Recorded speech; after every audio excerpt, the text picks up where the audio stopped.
Welcome back to Blind Man Morris, and today we're talking about the humble coil, that coil-shaped thing that lives in your engine bay, and it's a non-ballasted tin can filled with oil like that. Over to you, love. Yeah, so there it is, and they are found in various locations in the engine bay, but on this one, this is a Series 2, it's on the back wall there.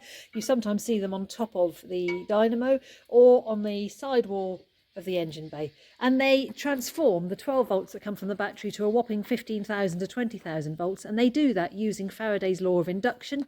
There are two windings inside the coil, primary and secondary winding, and the primary winding creates an electromagnetic field, and when that field breaks down, when the points open, it transforms the 200 volts that are in the primary winding to a whopping 15,000 to 20,000 volts into the secondary winding and out and into the spark plugs, which create the bang in the engine. Back to you. Yes, so we weren't going to go into a deep dive into coils in this video, but we're going to do that for another video where Amber's going to go into the history of it and get very excited. So we look forward to that. But we're talking about the storage of your non-ballasted coil in your car as a spare.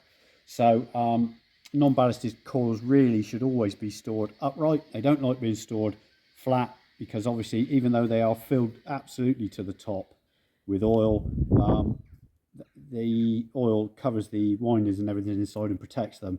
So you really do need to keep them upright and in a cool, dry place, which is a bit of a problem in your Morris, because the best place to store your coil is under the luggage floor in your boot where your spare tire is, and you tend to want to store it like that because it goes in easier in its box.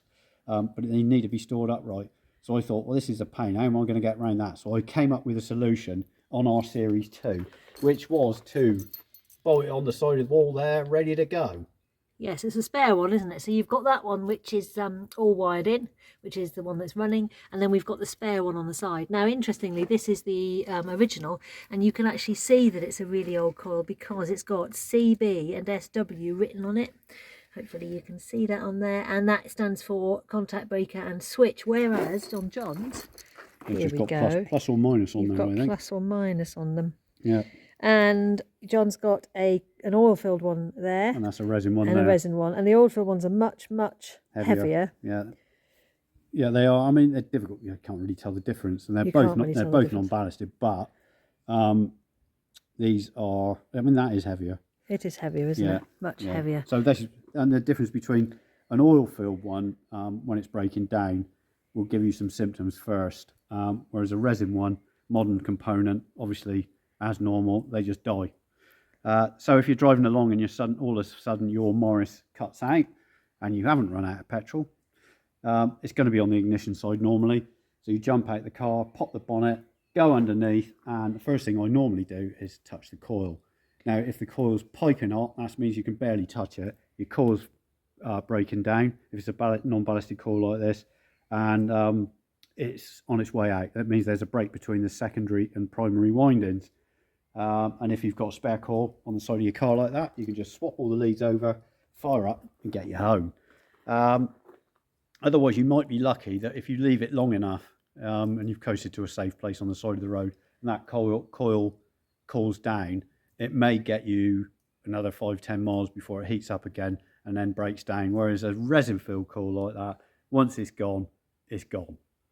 So there we go. So if you have got a spare coil, try and keep it upright. If it's a non-ballasted oil-filled coil like that, or if it's a resin-filled coil, you can store it any old how. Keep it as spare. Always keep a spare coil in your car.